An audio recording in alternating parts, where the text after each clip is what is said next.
Welcome on back to another episode of the Goonery. Myself and Brandon here this week, back after I think about a week break, but we're here, a baseball heavy episode. Going to talk some wrestling as well, per usual at the end, but just let's get right into it. Big news this week, Brandon, has been Freddie Freeman's return to Atlanta, and now it's come out that apparently Freddie Freeman's agent, who he has since fired with Excel's sports management, hid the final contract offer from Freddie Freeman from the Atlanta Braves. And people can say, oh, he's getting paid $162 million from LA. Yeah, he's making $162 million face value. But then you have to add in the LA taxes. And Freddie Freeman's a guy who was a Brave for life, who I never thought would leave Atlanta. I don't know about you. This might be one of the craziest sports stories that will probably die away in maybe like a week or so. But think about this. Initially, I was a guy, I was like, okay, Freddie Freeman, you chose to sign with the Dodgers. Why are you at the press conference struggling to get to the desk to talk when you chose to sign with the Dodgers? And it's clear that you were chasing the money because you left a team that won the World Series. For someone who was bawling his eyes out, you chose to sign with the team, but this comes out, an agent with his own agenda. I don't know if he's a Dodgers fan, but it would make all the sense in the world if he is. But if you feel bad for Freddie, because like over the weekend, I'm pretty sure the jokes were flying that, oh my God, he looks like a guy that he looks like Will Smith in the Fresh Prince episode of Otherwise Father doesn't want him. So, but now it comes out that he really, really, really wanted to be back. It was a matter of his agent hiding it from him. And I know we're going to talk about how the dynamic is going to be with Freddie Freeman and the rest of his Dodgers teammates, because it's very, very apparent now that Freddie Freeman wants to be an Atlanta Brave. And I'm pretty sure he would never say that, but he know deep down he wants to be an Atlanta Brave. I think his teammates know that too. You want to know what was the most telling picture I saw? It was in the Atlanta series when the entirety of the Dodgers roster in the dugout was up against the railing and Freddie Freeman was sitting back on the bench and he just looked upset to be back in Atlanta. Yeah, and absolutely. The thing that doesn't make sense to me about this situation, yes, Freddie Freeman, you have an agent and that is who you go through. But I'm confused as a guy who was with the Atlanta Braves for, I believe, 10 years, maybe 11 years, whatever it was, roughly right around there, over a decade, a little over a decade for sure. How isn't he, who's been the face of your franchise almost the entire time he's been there, how isn't he getting that final offer sent to him? And how isn't someone from within the organization reaching out to him, asking him what he thinks about the offer? Because I know these agents are supposed to be looking out for these guys, but at the end of the day, they want to get their guys the most money. And I guarantee you this agent was not going to be making as much money off this deal as he would if he went to LA versus staying in Atlanta, because he would take that veteran discount to stay there. They have a great young core and coming off a World Series. And that's just not a situation most guys like that would want to leave, in my opinion, at least. Especially since this was a guy that I think it was 2010. It was him and Jason Hayward. Mm-hmm. Those were the guys that was going to lead the Braves into the future. Jason Hayward ultimately left in 2015. And now you have Freddie Freeman, who was a guy who stuck around through the good, the bad, the really ugly, and then the ultimate goal of winning the World Series. And you're right. How in the world does no one in the organization, pull some strings and say, hey, man, like, we're trying to get you back? I don't know if your agent told you. And it's crazy that this agent would take this leap of faith to sabotage someone's career, essentially. And I understand that Freddie Freeman, he's going to be on a contending team with the Dodgers. But really, at the end of the day, that's not what this is about. What it's about is him having to leave a team that he knew deep down inside he was going to stay with. But I do think just maybe the reason why that no strings were pulled in the favor of Freddie Freeman was the fact that he was still weighing his options to potentially leave. Can't forget that part. No, that's go ahead. No, I was just agreeing with you at that point because he's not young, but 32 years old for a first baseman who is consistently hit 30-ish homers and roughly right around 300. I mean, he's an MVP winner. He was going to get paid wherever he went, but the Braves are obviously upset to lose him and see that their guy leave. But bringing in Matt Olson for $21 million a year for 8 years, that makes that loss a lot easier for them, in my opinion, because he's Mhm. younger. He comparable bat, I would say, at this point in their careers, and plays pretty damn good defense. And I know first Yeah. base people say, "Oh, defense." Both of them are solid defenders, but Olson's about as good as it gets. Yeah, man. And it's interesting now because now you just wonder if Freddie Freeman will be shopped potentially not this year, but in the offseason if the situation in the locker room really doesn't improve. And I would like to think that Freddie Freeman is professional. All those players on the Dodgers are professionals. They know how to win. It's a winning atmosphere. All those guys know how to win. And they don't want to lose Freddie Freeman. But if Freddie Freeman doesn't want to be there, I wouldn't want him on my team when the Dodgers can sign one, whoever they want, and two, just continue to churn out good prospect after good prospect who just come in and slide and fill in every possible hole they need. And there's one of those organizations where shit can hit the fan, but they'll still be okay. You know what's the best formula of healing anything in sports? Winning. So let's say the Dodgers mess around and win the World Series. This whole thing would be forgotten about because at the end of the day, I know that the agenda for most baseball players is different. Get paid, be on a winning team, stay on one team for for the rest of your career. Everyone's different. But I do feel like at this point of his career, where he's getting up there in age, if he wins a World Series with the Dodgers, they're going to keep him. They're going to do whatever it takes to keep him. Because if the Dodgers win the World Series, he's going to be a massive part of it. So if the Dodgers want to take that chance to shop him, would I blame him? Not necessarily. But at the same time, let's say they don't win the World Series and he still feels somewhat disgruntled being on a team he doesn't really want to be a part. What do you do? What do you do? Because now the only you could only tell like you could tell that the only location he wants to be is in Atlanta. But how would you even facilitate that trade? Who would you give up? Whose place is he taking? It's a lot. It's a lot of layers to figure out. Yeah, I mean, that trade would start and end with Matt Olson, and I'm taking the younger, more talented guy at this stage of the game 10 times out of 10, and cheaper contract too, I believe, like AAV wise. And then and we talk about Freeman being unhappy. If unhappy is 306 with 8 home runs, 46 RBIs, and 874 OPS towards the end of June, coming up on 4th of July, I would take that and be just okay with it if I was a Dodger fan. I'm sure there's some complaining that only 8 homers. So what? Like, so what? He's hitting 306. The OPS is still up near 900, and with the amount of firepower that offense has, you don't need Freeman to be hitting Aaron Judge type of numbers, and Freeman will still end up with 30 bombs, and no one will blink an eye. That's the funny part about this. We're still in June. We're about to be in July on Friday. There's a lot of time for a guy to get as hot as humanly possible. I understand not everyone can be a Paul Goldschmidt, but at the same time, you have a really good first baseman. Who, I mean, honestly, I would take anybody on my team who can hit 303. Because not for nothing, you look around the majors.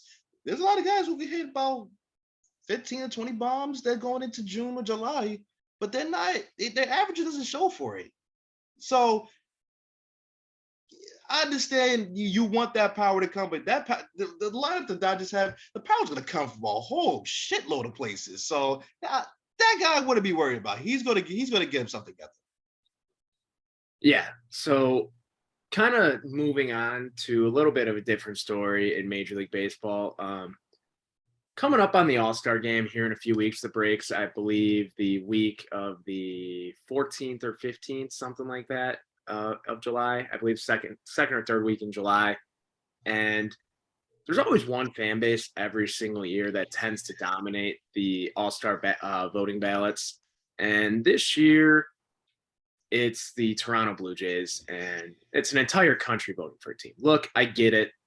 Blue Jays are a very, very talented team, but the biggest gripe that I have at this point in time is the fact that Bo Bichette is leading American League shortstops over the likes of Xander Bogaerts and my guy Tim Anderson when he is playing about as slightly above average of a season as possible. And I get it's fan voting, but the idea of fan voting is great. The execution of it is so flawed, in my opinion. I don't know about you. I don't know what the MLB has to do to potentially maybe one ballot per fan, because you know that these fans are just spamming their 5 ballots a day. And I mean, there's guys who are reaping the consequences. I mean, you look in the National League at shortstop. Fernando Tatis Jr. is the 5th ranked vote getter at shortstop in the National League, and he has yet to play a single game this year. That's like Klay Thompson when he was getting the NBA All-Star votes when he hadn't played in 2 years, but yet he's still on the ballot. And this is a very dumb thing to get upset about. I fully acknowledge that, but I hate All-Star voting. I hate it. Don't feel bad, because I'm gonna tell you something. I think fan voting sucks in every sport, and it's not just who gets voted in or who gets voted in what amount of times. Fans don't think properly. They don't think critically. Their agenda is to prop up all my favorite players just so I can see them on the biggest stage and I can brag and I can put them as my profile picture with them with the little all-star hat and the jersey as they introduce the players. These fans are weird.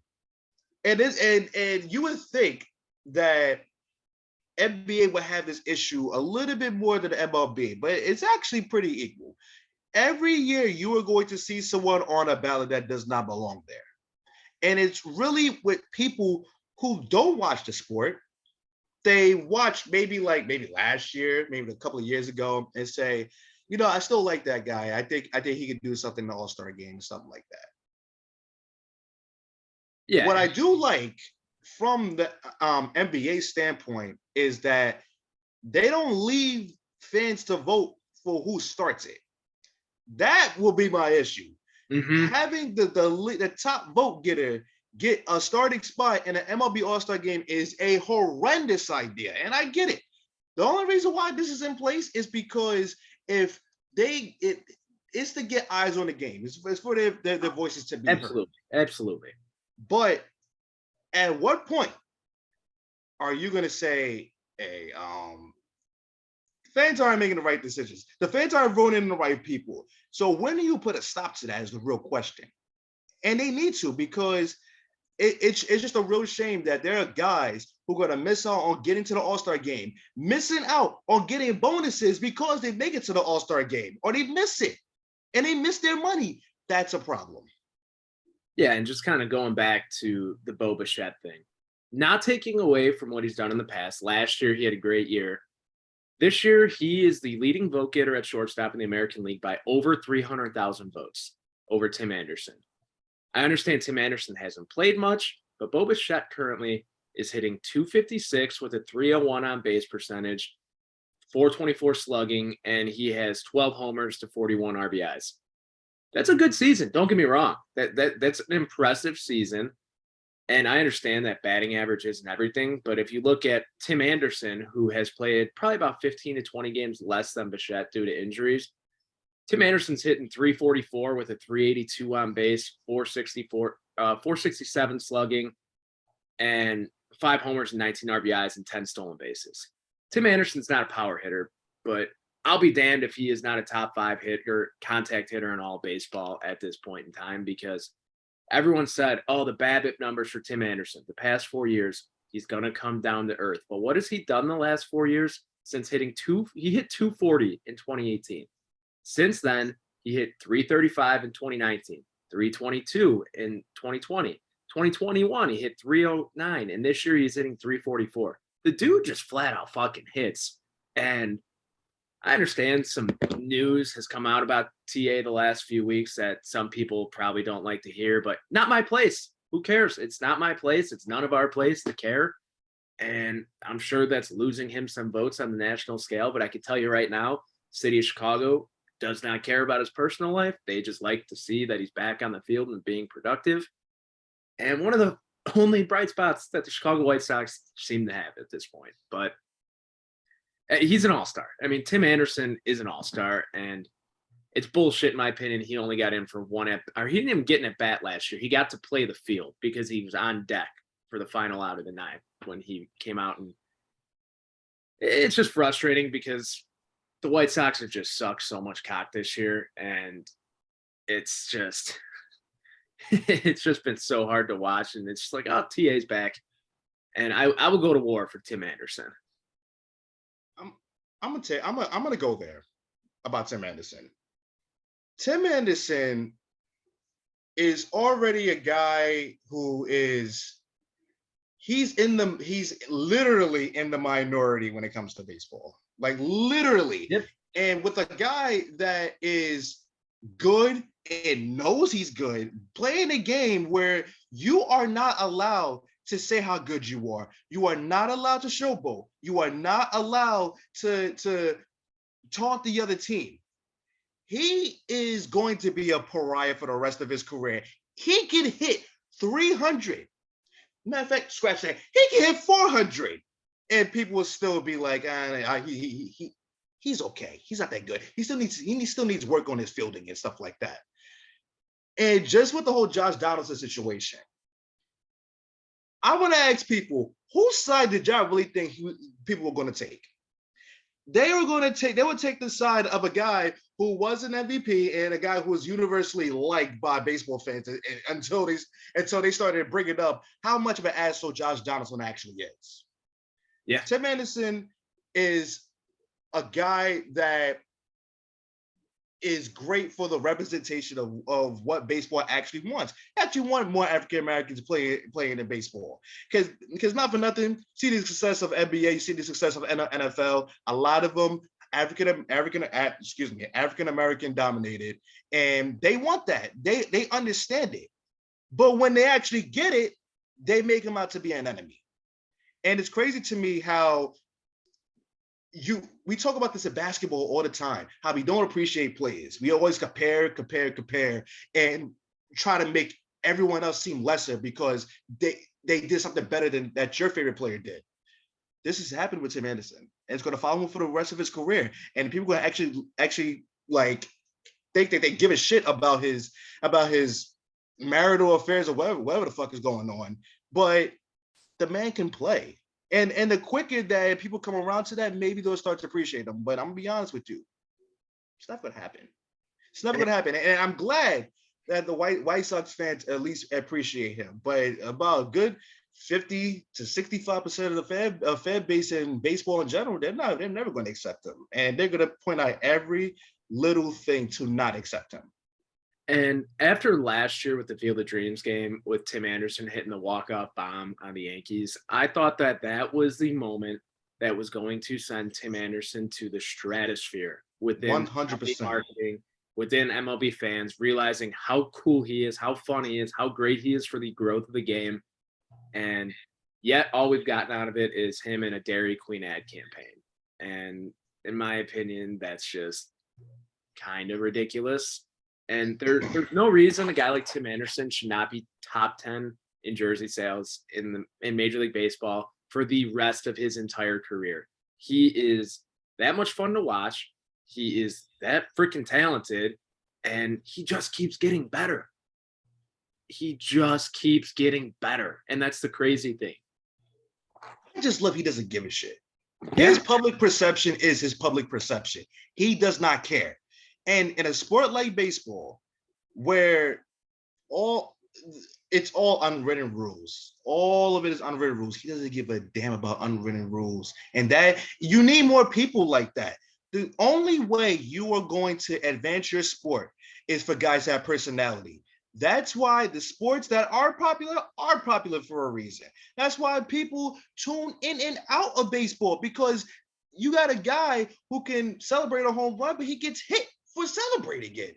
Instead of just telling the guy, yeah, make a better fucking pitch. We won't even have this discussion. Yeah. It's unfortunate. It's really unfortunate, because Tim Anderson is so great for the game. Beyond it, forget all the off-field stuff. There's a lot of guys who off the field do worse things than him.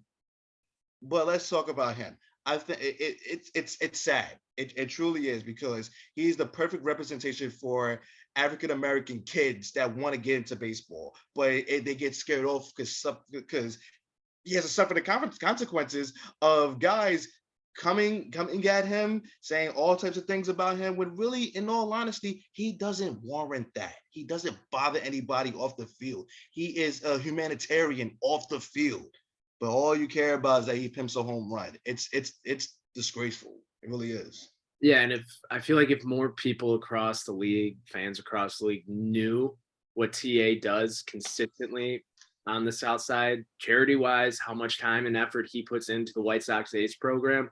For those of you who don't know what the White Sox Ace program is, it's a youth travel baseball program for inner city kids within Chicago. And since it started, I believe 10 years or so ago, there's been multiple people drafted, tons of kids going to college on scholarships, all because of guys within the White Sox organization giving back to these kids to help them progress as players, putting in their money to help push the program forward. And TA has been one of those huge faces of the program for these kids. And, you know, he's going to end up being a guy who people kind of look back on as someone, in my opinion, where it's like, wow, we really should have appreciated him more when he was here.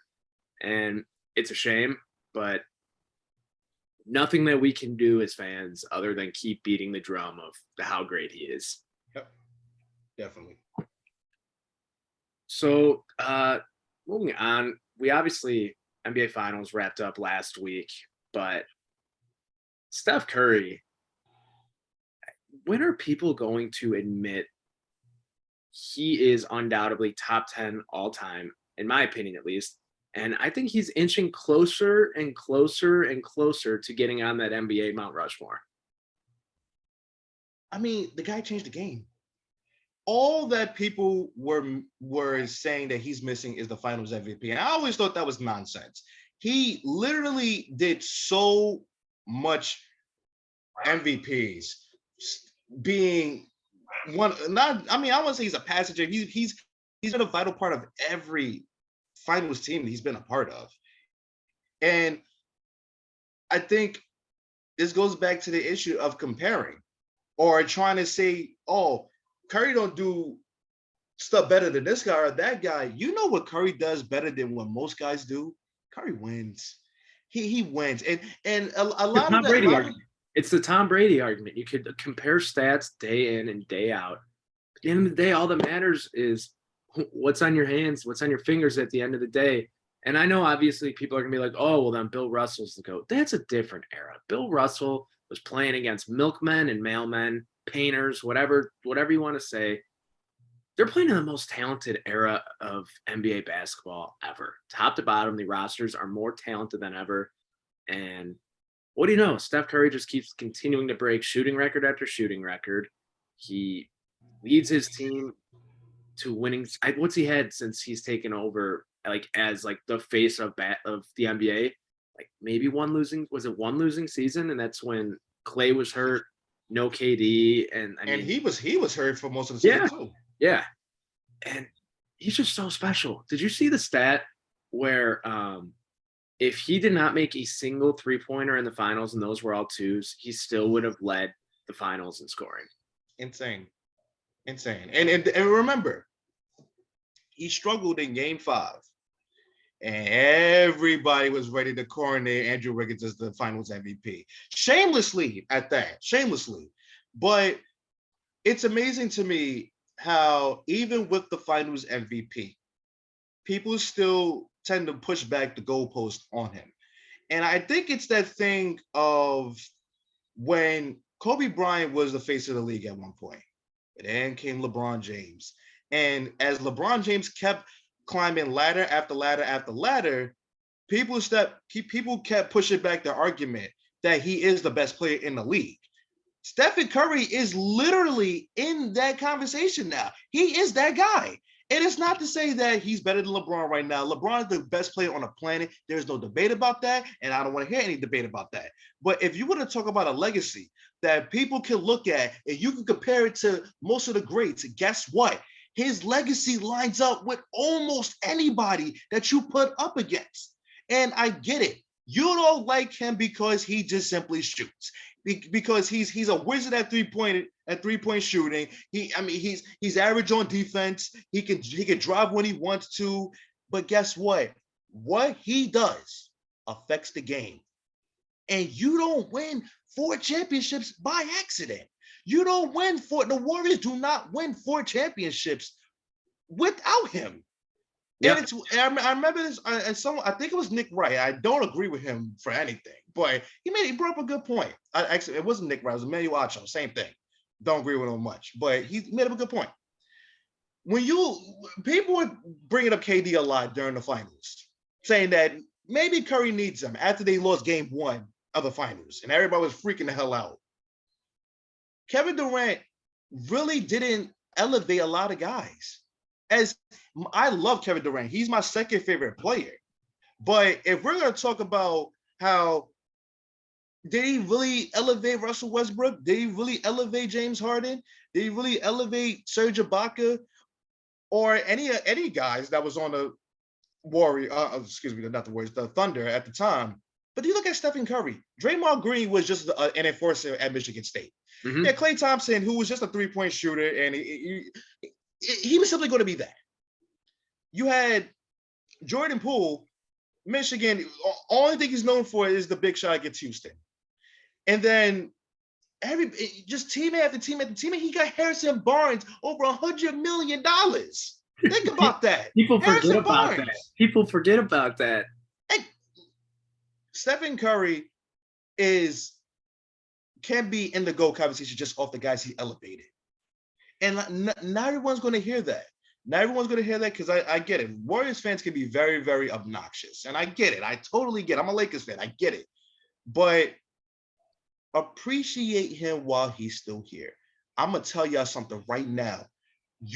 I don't care how much the game has been impacted by him. In terms of everybody shooting threes now, there will never be another Steph Curry. There will never be another Steph Curry. Enjoy him while you have him. Because when he retires, you're going to be like, damn, no one can shoot like him. Nobody can shoot like him. Just saying, appreciate him.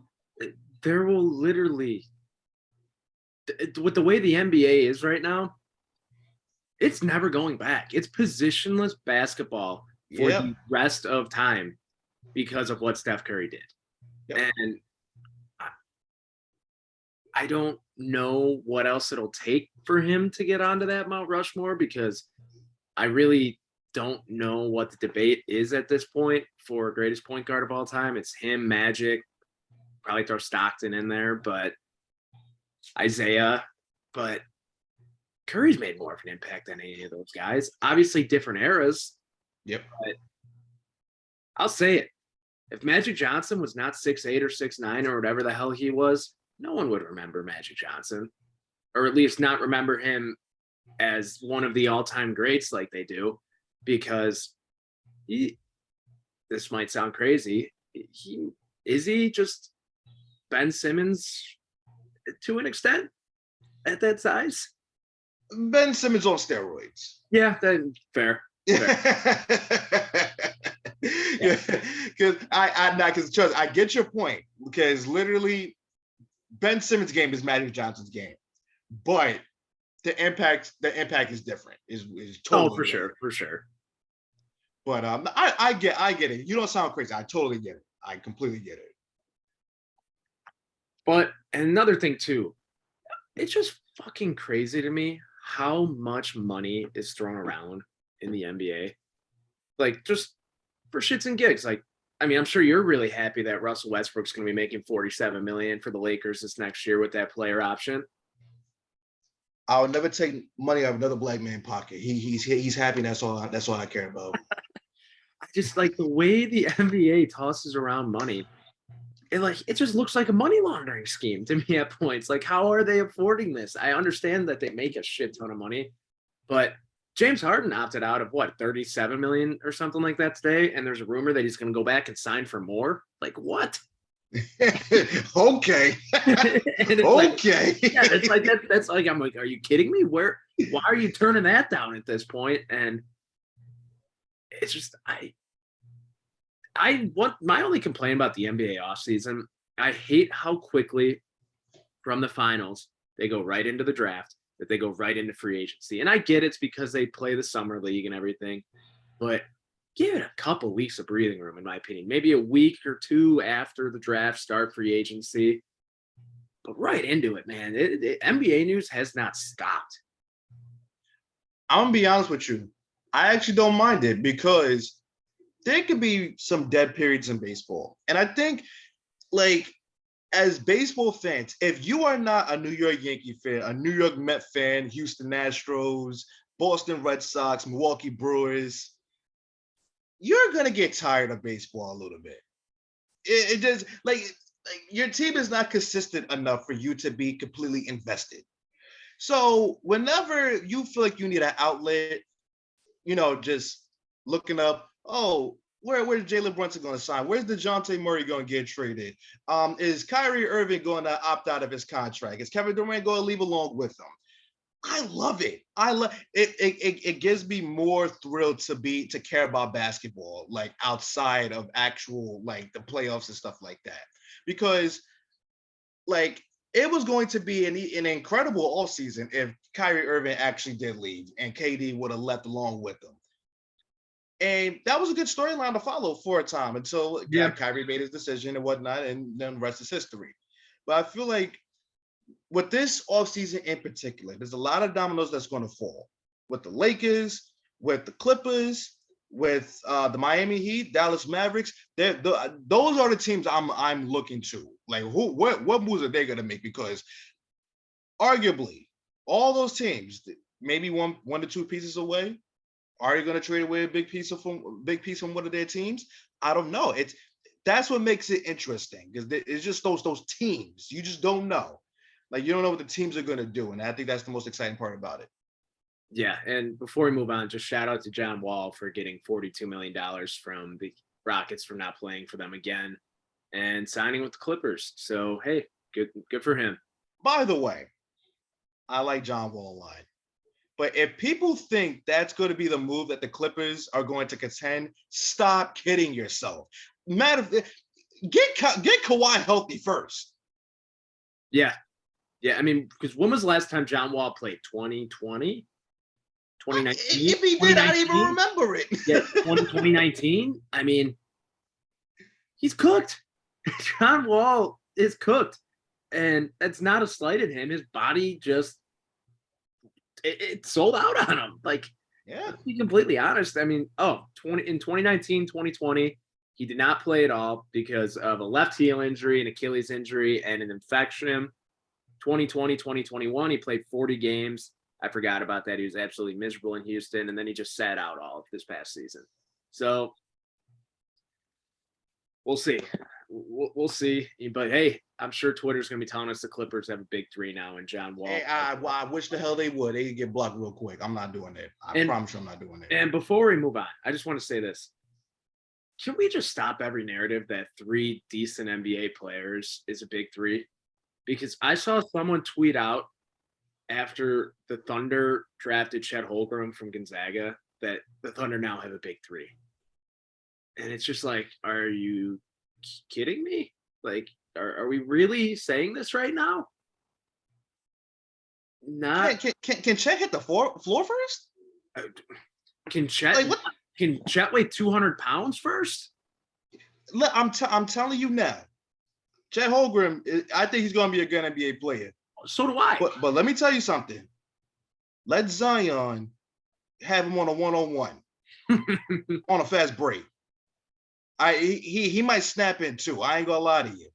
Like he needs to put some muscle on him. But just say you have a big three off a draft night. Listen, this draft is very talented, by the way. Very, very It was a talented. very talented draft. But can the guys hit the floor first? I mean, how many times have we had guys that we said, oh, he's going to be really, really good. Oh, if he gets on the floor, if he stays healthy, he's going to be really, really good. Calm down. Stop with the fan fiction. I know y'all hated fan fiction when y'all was younger, because y'all were guys and that was a girl thing. Y'all hated it. But now all y'all do with NBA is fan fiction. Stop it. Just enjoy the freaking game. Have the guys get on the floor first. Is that too much to ask? Speaking of fan fiction, I saw a graphic the other day because Sharif O'Neal is on the Lakers summer. Oh, Lord have mercy. And I mean, someone who averaged 2 points a game in college, played at 2 different schools, couldn't even see the court. It was legit eyeball emo. It was, I think the caption of the tweet, all it was eyeball emojis. And it was LeBron in the Lakers jersey, Sharif in the Lakers jersey, with Shaq behind Sharif and Bronny Jr. behind LeBron with eyeball emojis. Like saying that Shaq is going to come out of retirement. 2, Sharif is actually going to make the Lakers. And 3, Bronny will make the Lakers. Now, I'm not saying Bronny won't play in the NBA. But come on, like, let's stop fucking with ourselves. And it be these, it's the same NBA accounts that have no sources. They have no connections within the NBA. But they'll be like, oh, sources saying that Kyrie was working out in LA. What could this mean? Oh my God, what could it mean?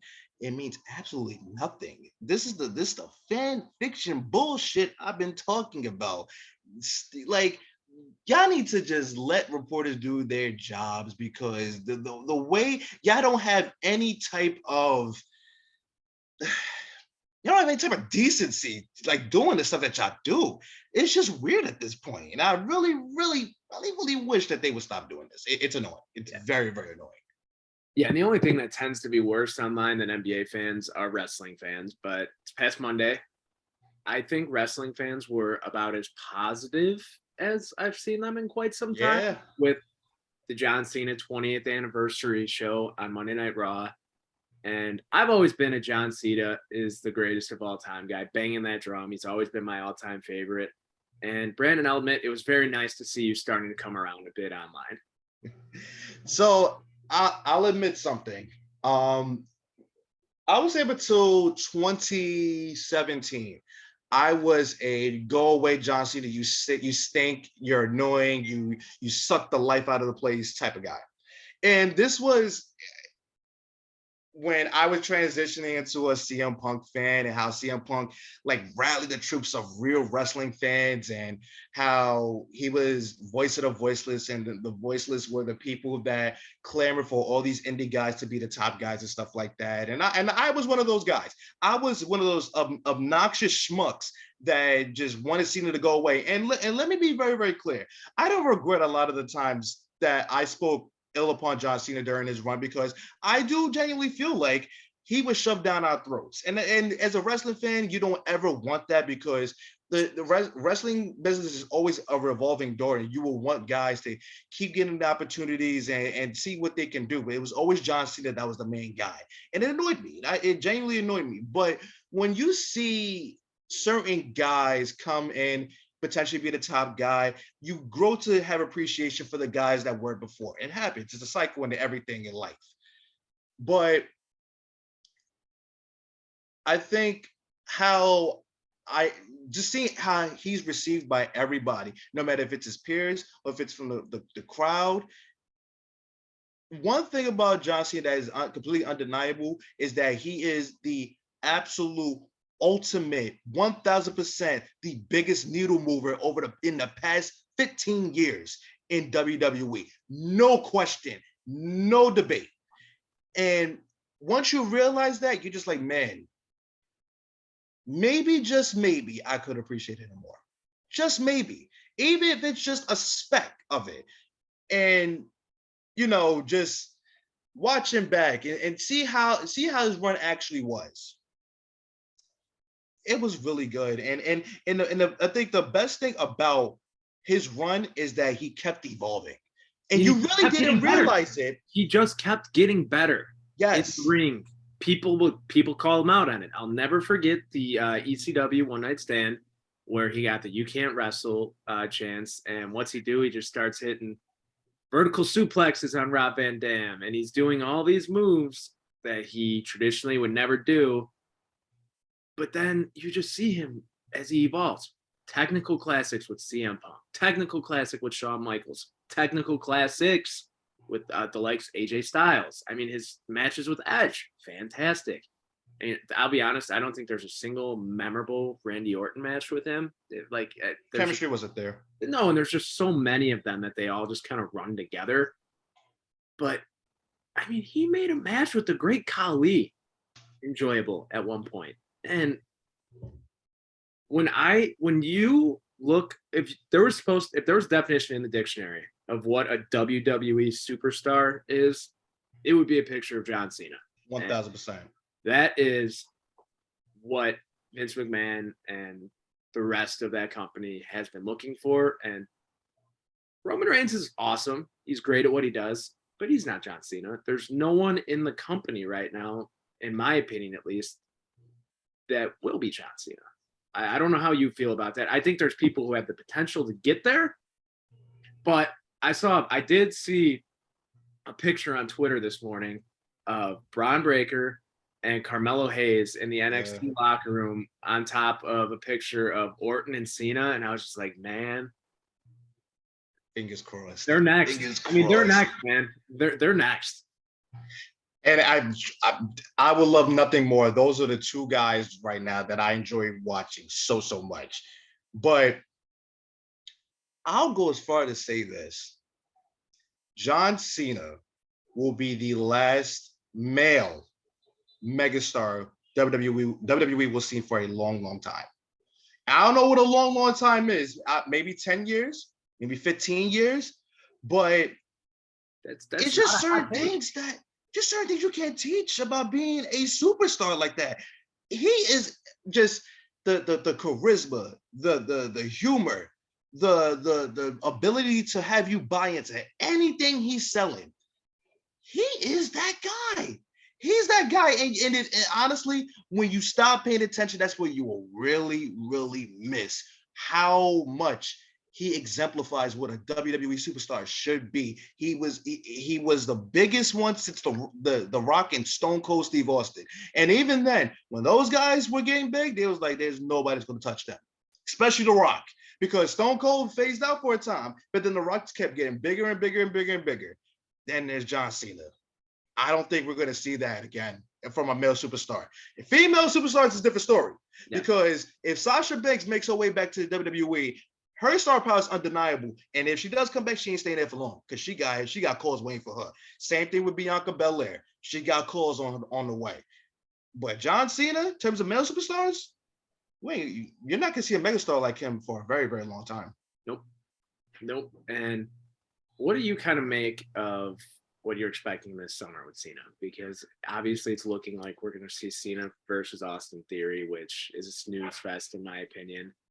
But if I can see John Cena in the ring again, I don't care, to be completely honest, because it'll probably make me care about Austin Theory. I think I'm actually very, very much with you. It's inevitable. It's going to be Cena and Theory if they even have it to SummerSlam, because I don't know. I mean, granted, I do think WWE did the right thing by not like poo-pooing the celebration by setting up an angle. 100%. And if Cena beats Austin Theory, I think that would make Austin Theory more of it'll make him somewhat more likable. And what I mean by that is not forcing something on us that at this point, not many people are buying it. And I don't think that it is a fault of his own, because if we're being very, very honest, Austin Theory's lack of appeal for a lot of people is because of allegations. Yeah, I get it. Totally get it. It's completely legit. But how many times throughout history have people forgiven a wrestler for being an absolute asshole? Riddle has allegations out there about him, and guess what? People who freaking love him, and he's gonna get a rocket shot to his ass to get to the top. Austin Theory. The problem with his character sucks. The whole selfie thing. The selfie thing is It's not. It has no legs. It's not gonna last. But if he has an edge to him, if he has a bit of anger anger in him, to where he's doing all types of grimy stuff to people and having a United States Championship run where it's filled with sniveling wins, he could get that appeal that people think that he has. He can live up to the expectations of being compared to our young Randy Orton that people have been saying. So if they wanted John Cena to come back and beat Austin Theory, by all means, pull the freaking trigger, because it's going to help Theory in the long run. Yeah. And real quick before we wrap up here, Money in the Bank on Saturday. Who's winning the briefcase? Because I mean, I think the most common answer we're going to hear is Seth Rollins, and I think that would be a good move. But man, I would love to see Riddle win the briefcase at this point in time, because they set it up where he can't appear on SmackDown. So I don't know. I would love to see him just run it out there. And I don't know even where I'm going with this, but I just think it'd be different. Seth Rollins can be thrown into the title picture without the briefcase. Riddle is backed into a corner. And I think him with the briefcase would be very fun, because I think a Seth Rollins Money in the Bank run would be pretty short. I would not be surprised to see that cashed in the next time Roman Reigns is on TV. Yep. And there's nothing wrong with that at all, in my opinion.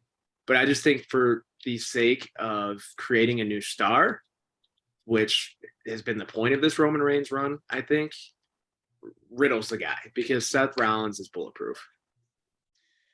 I think Seth is the easy choice, by far the easy choice. But I do think in a lateral move to set up Clash at the Castle, I would not be surprised if Drew McIntyre walks away with the briefcase. And truthfully, I wouldn't like it.